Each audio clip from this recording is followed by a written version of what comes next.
परिवार में, हमारे खानदान में, हमारी बिरादरी में कोई बच्चा लेखपाल होगा, कोई मीडिया में होगा, कोई नेता होगा, और जब नेता होगा तो थाने का घेराव करेगा, आप जैसे 100-200 लोगों को लेकर पहुंच जाएगा, उसको कानून की बारीकियां मालूम होगी। जब कानून की बारीकियां मालूम होगा तो दरोगा साहब को मजबूर कर देगा कि आप संविधान के मुताबिक पेन चलाओ, अन्यथा इस फुर्सत की आ रही है कि हमें सम्मान और स्वाभिमान तो मिलना चाहिए। बाबा साहब भीमराव अम्बेडकर ने जो संविधान लिखा, उस संविधान के मुताबिक आज भी हम वंचित हैं।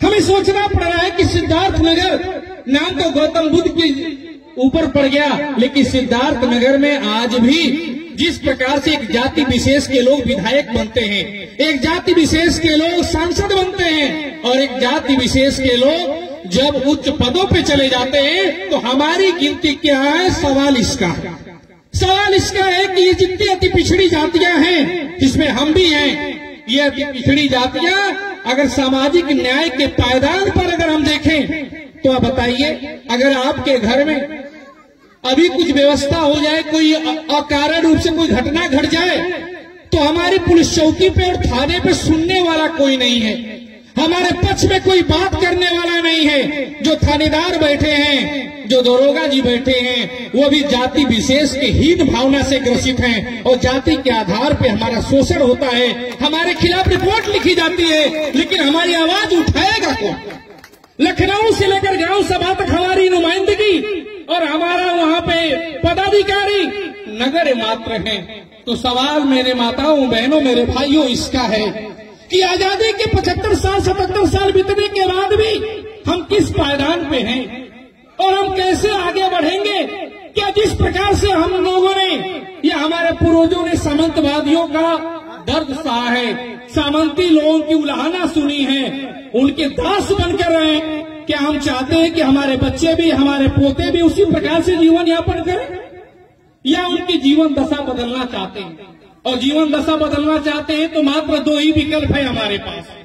एक विकल्प है कि आप अपने बच्चों को अंग्रेजी माध्यम के स्कूल में पढ़ाएंगे, आप प्राइमरी स्कूल में नहीं पढ़ाएंगे, भले ही आप एक ही कपड़े पूरे साल 365 दिन पढ़ेंगे, लेकिन प्राइमरी स्कूल में पढ़ाएंगे कतई नहीं, क्योंकि प्राइमरी स्कूल में पढ़ाने का मतलब हमारा बच्चा उस रेस में नहीं बैठ पाएगा जो आज कंपटीशन का युग है और जो अंग्रेजी मीडिया का युग है। तो हम भले भूखे पेट रहेंगे, एक रोटी कम खाएंगे, फटे पुराने कपड़े पहनेंगे, हम शादी विवाह में फिजूल खर्ची नहीं करेंगे, हम दिखावापन नहीं करेंगे, लेकिन अपने बच्चे को अपने कस्बे में, अपने नगर में, अपने जिले के जो सबसे बेहतरीन स्कूल होगा, भले ही प्राइवेट होगा, हम उसमें पढ़ाएंगे। क्योंकि सरकार आपके साथ नहीं है, सरकार आपके साथ बगावत कर रही है। सरकार आपको महाकुंभ के नाम पे, तो सरकार तमाम धार्मिक आयोजन के नाम पे आपके दिमाग को एक तरह से विचलित कर रही है, और जो शिक्षा फ्री होनी चाहिए, जो स्वास्थ्य फ्री होना चाहिए, उससे आपको दूसरे रास्ते पे ले जाने का प्रयास। इस बात को आपको समझना होगा। जो हमारा मूलभूत कर्तव्य है कि हमें शिक्षा और स्वास्थ्य फ्री मिलना चाहिए। जैसे सांसद और विधायक जी का बच्चा जिस स्कूल में पढ़ना चाहिए, उसी स्कूल में हमारा भी बच्चा, हमारे गरीब माताओं बहनों का बच्चा भी पढ़ना चाहिए, लेकिन सरकार इसको ध्यान नहीं देती। जब हमारे घर कोई झगड़ा हो जाता है, तो झगड़ा होने के बाद जब हम चौकी और थाने पे जाते हैं, तो थानेदार साहब एग्जाम पास करके आए हैं और उनको न्याय करना चाहिए संविधान के अनुसार, लेकिन वो न्याय नहीं करते। जब न्याय नहीं करते, उनके मन में जाति का विष पनप रहा है। बचपन से वो जिस वातावरण में है, उस वातावरण में उनकी जाति समा गई है, और उस जाति की दृष्टि से हमें देखते हैं, अपनी नंगी आंखों से नहीं देखते हैं।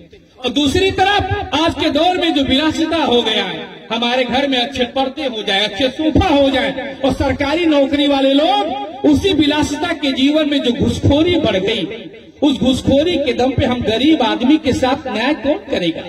दरोगा साहब का तो पेट इतना बढ़ गया है कि हमारे साथ पीड़ित हो रही है, हमारा जमीन कब्जा है, लेकिन इसके बावजूद भी हमारा न्याय वो नहीं कर रहे हैं, क्योंकि पैसा की पावर हम गरीब के पेट पे ज्यादा हो गई। इसका न्याय में हमारे परिवार में, हमारे खानदान में, हमारी बिरादरी में कोई बच्चा लेखपाल होगा, कोई मीडिया में होगा, कोई नेता होगा, और जब नेता होगा तो थाने का घेराव करेगा, आप जैसे 100-200 लोगों को लेकर पहुंच जाएगा। उसको कानून की बारीकियां मालूम होगी। जब कानून की बारीकियां मालूम होगा तो दरोगा साहब को मजबूर कर देगा कि आप संविधान के मुताबिक पेन चलाओ, अन्यथा इस कुर्सी से उतार के फेंक देंगे। और हमारी पहुंच लखनऊ और दिल्ली तक ऐसी रहे कि हम लखनऊ और दिल्ली से अगर फोन करें तो हमारा अपना भाई वहां बैठा हो, और अपना भाई जब पंचम तल पे विधानसभा के अंदर बैठा होगा तो भाई ऐसा होना चाहिए जो लायक हो, नालायक भाई भी नहीं होना चाहिए। मेरा मानना है कि औलाद हो तो अच्छा हो, अगर नालायक औलाद है तो भगवान बे औलाद कर देना, लेकिन नालायक औलाद मत दे। अगर हमारा प्रधान हो, हमारा बीडीसी हो, हमारा जिला पंचायत हो, हमारा विधायक हो, हमारा सांसद हो, तो ऐसा हो जो हम गरीबों की, हमारी बिरादरी के लोगों की सुने। ऐसा नहीं है कि उसके अंदर अहंकार आ जाए, वो घमंडी हो जाए। अगर घमंडी हो तो संविधान में बाबा साहब ने एक ताकत दी है, 5 साल के बाद उसको हटा देना, और जिंदगी में पूरे खानदान अगर लग जाए तभी भी उसको कभी जिताना मत। उसी को जिताना जो तुम्हारे सुख दुख में काम आए, क्योंकि 500 रुपया और मुर्गा पे कभी बिकना मत। अच्छा, बड़ा एक साहू समाज का जो भक्त चौपाल कार्यक्रम आयोजित किया गया, इस चौपाल के माध्यम से साहू समाज का क्या नेतृत्व है? ये साहू समाज के इस चौपाल में हम लोगों ने पूरे उत्तर प्रदेश में, आज ये सिद्धार्थनगर में ही चौपाल नहीं रहे, पूरे प्रदेश में हम लोगों ने ये कार्यक्रम शुरू किया है। और इस चौपाल का एक ही विषय है, हमारे समाज को जागरूक करना, हमारे समाज में उच्च शिक्षा का प्रादुर्भाव हो और राजनीतिक क्षेत्र में हमारे समाज की भागीदारी बढ़े। इसके लिए हम सभी ने उत्तर प्रदेश में सभी जनपदों को चिन्हित किया है, और जहां जहां भी हमारे समाज के लोग इसके लिए तैयार होंगे, हम लोग वहां पर जा करके उनको जोड़ने का काम करेंगे।